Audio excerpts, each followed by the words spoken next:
ولی کے پہچاننے کے لیے کرامت شرط نہیں ہے، کرامت ایک ذریعہ ہے، ضروری نہیں ہے۔ کتنے اولیاء ہیں جن کی کرامات ہمارے تک نہیں پہنچی لیکن وہ اللہ کے ولی ہیں۔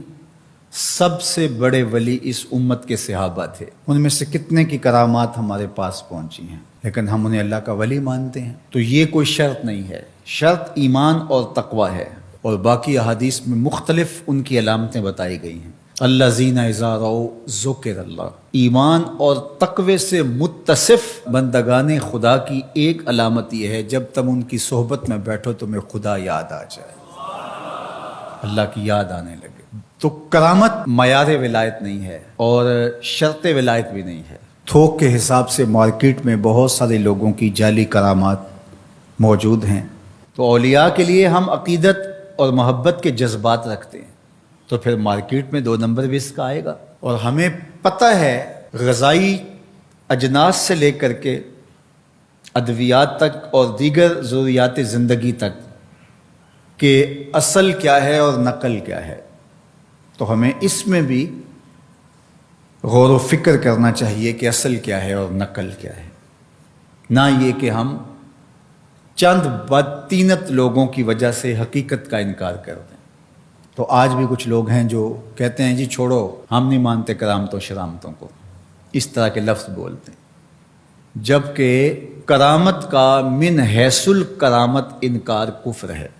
اگر کوئی کہے میں کرامت کو ہی نہیں مانتا تو یہ کفر ہے۔ وہ کرامتیں جن کا بیان قرآن مجید میں موجود ہے، جس طرح آصف بن برخیہ کا تخت بلقیس لانا، حضرت مریم سلام اللہ علیہا کے حجرے میں بے موسم پھلوں کا آنا، اصحاب کہف کا 300 سے زائد سال کا عرصہ سوئے رہنا کھائے پیے بغیر، اور رب ان کی کروٹیں بھی بدلتا رہا، یہ قرآن میں مذکور ہے۔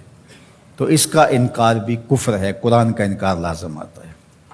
اگر کسی کرامت کا بیان حدیث متواتر میں ہو تو اس کا انکار بھی کفر ہے، لیکن ایسی کوئی کرامت نہیں جس کا ذکر حدیث متواتر میں ہو۔ البتہ احادیث مشہورہ اور احادیث احاد میں کرامات کا بیان موجود ہے، تو ان کا انکار بھی گمراہی ہے۔ جس طرح وہ 3 لوگ جو غار میں پھنس گئے تھے، انہوں نے پھر دعائیں کی اور پتھر ہٹا۔ جریج کا واقعہ موجود ہے، صحابہ کی کرامات موجود ہیں، حضرت عمر کے رکے سے دریائے نیل کا چلنا، اس طرح جو مسلمہ بزرگ ہیں ان کی کرامات کا انکار کرنا محرومی ہے۔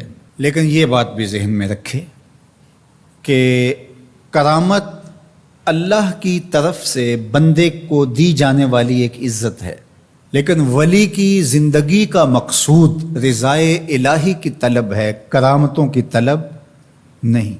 لیکن عمومی طور پہ ہمارے اسٹیجوں کے اوپر اولیاء کے حوالے سے جو بات کی جاتی ہے، بس آپ سننے کے لیے بیٹھے ہیں اور خطیب صاحب نے کان پہ ہاتھ دھرا اور 2-4 کرامتیں سنائی اور چلے گئے، معیار بتایا ہی نہ، جس کے نتیجے کے اندر بہت سارے عوام اس سے غافل ہوتے ہیں۔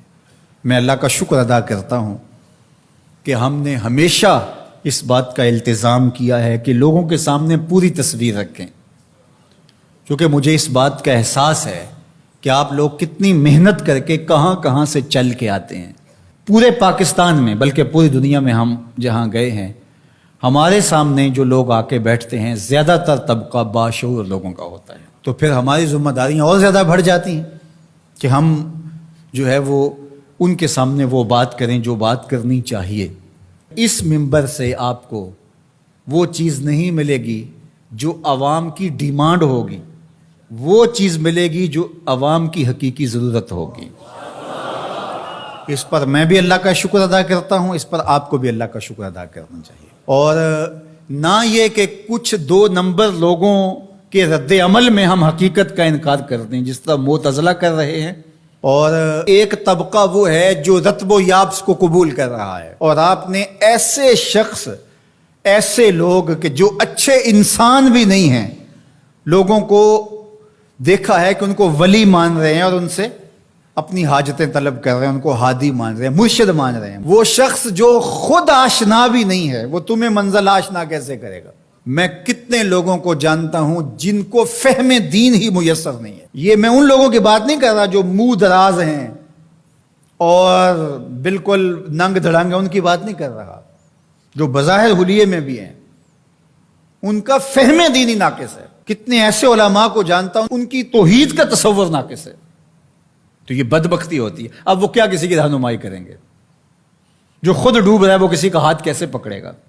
لیکن عوام ظاہر ہے ان کے گرد آئے اور ان کا کاروبار چمک رہا ہے، اور کرامتیں ہیں کہ تھوک کے حساب سے بنتی ہیں، اور پھر اس کی مارکیٹنگ کرنے والے بھی ہوتے ہیں، اور پھر اسی بنیاد پر ہی جو ہے وہ ان کا سارا سلسلہ چلتا ہے. اللہ کے ولی یہ نہیں چاہتے کہ ہماری کرامات ظاہر ہوں اور لوگ ہماری طرف لپکیں ہماری کرامت کی وجہ سے. یہ نہیں ہے.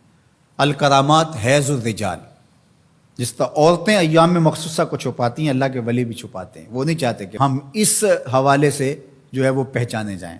باقی دور موجود کے اندر کسی صالح متقی شخص کی کوئی ایسی بات سامنے آئے تو شریعت کے میزان پہ پرکھا جائے. اگر وہ شریعت سے متصادم نہیں ہے تو مان لینے میں کوئی حرج نہیں ہے. لیکن اگر کسی کی سمجھ میں نہیں بھی آتا تو فرق نہیں پڑتا. لیکن کسی ولی سے کوئی دشمنی نہ رکھے. جو کسی ولی سے دشمنی رکھے تو